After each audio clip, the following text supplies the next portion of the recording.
over the last 5 years, there has been a conflict going on in Cameroon. There's a group of Anglophone Cameroonians that feel like they want to have their own country separate from the Republic of Cameroon. And so they are fighting for independence. And that fight has become a war. And it's become dangerous for a lot of local Cameroonians who live there, and especially for outsiders who come to do any kind of work. So our embassies are telling us not to go there. Our mission is telling us not to go there. So we've had to stay outside of the area that we have been focusing on for the last 20 years. We've been amazingly healthy, and we praise the Lord for that.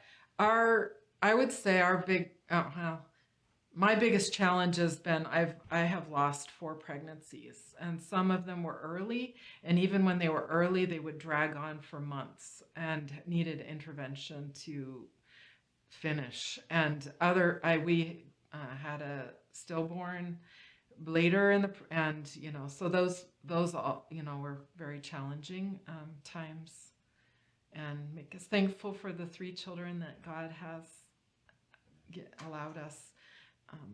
But we've been grateful for many other mercies health-wise, and even financially, God has continued just to keep us. We try to live frugally, but to always feel like we have enough. We haven't had to go around raising support for years and years, and that's been a blessing, a huge blessing. And it's the faithfulness of our supporters and God helping us to be frugal. I don't feel like I don't think there's anything to do with fear in the ministry in Cameroon. Like, we don't feel particularly targeted for anything. We are favored quite a bit by the government and by a lot of local people.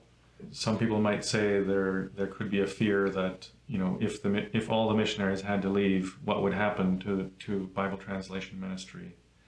But I think in the last 20 years, there's been a lot of reduplication and training and growth among Cameroonian Bible translators, so that even if something terrible happened and all of the missionaries had to leave, there is a Bible translation movement in Cameroon.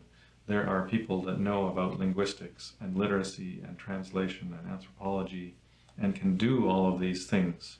Now, it doesn't mean that it's going to run perfectly, but I think God has helped our mission and grown the Bible translation movement so that it's not just a missionary expatriate type of situation, but it's a lot of grassroots people getting involved and growing and being trained for that type of work.